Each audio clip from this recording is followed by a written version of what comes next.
Okay, we're still in our L12 start document, and let's go ahead and add a graphic style to some type to an object that already has a graphic style applied to it. So first, with our black arrow selection tool, let's click and drag around the type below the icons, and we'll select all that type. Now come over to the Graphic Styles panel, and let's go down to the lower left-hand corner and go to the Graphic Styles Libraries menu. And we'll go down and choose Illuminate Styles. So we open the Illuminate Styles library, and let's go to the panel menu and change it to Small List View. And we can see we've got a lot of selections here. And if we select one, if we choose one of these styles, a couple things will happen. That style will be added to the Graphic Styles panel, but at the same time it'll be applied to the type because we have the type selected. So let's choose, let's go up to the top here of the panel. There we go. And let's choose Charcoal Highlight. So we click on that, and sure enough it gets added to the Graphic Styles panel, and the type over here also changes. So we'll close the Illuminate Styles library, and then let's click away to deselect. Now let's click on the artwork above the words Live Help and select that object. Now it already has a graphic style applied to it. If we come up here to the Appearance panel, we can see that the Drop Shadow FX has been applied. But we can go ahead and add another graphic style.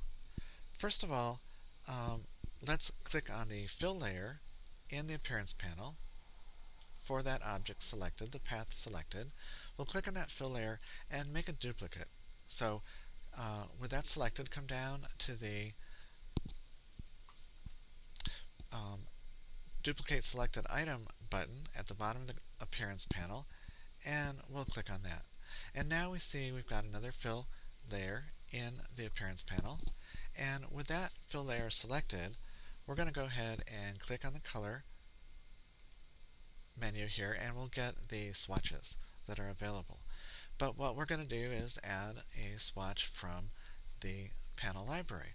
So right from within the Appearance panel, we're going to select the Swatch Libraries menu button here, and we're going to come down and choose Patterns.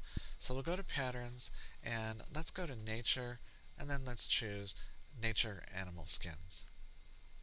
Okay, so now we've opened another library, this time for the Swatches panel, right from within the Appearance panel. And we're going to go ahead and click on the Tiger swatch right there, and now we've changed the fill for that layer in the Appearance panel to the Tiger swatch. And we'll close that panel, we'll close that library panel, and come back over here to the Appearance panel, and we can actually change the opacity now on that fill layer so that the fill layer below will show through.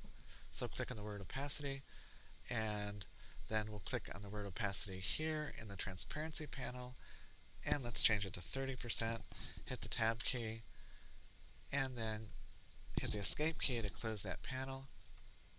And now we come back down here to the art on the artboard and see that because we lowered the opacity on the fill that's above the red fill, now we can see the red below.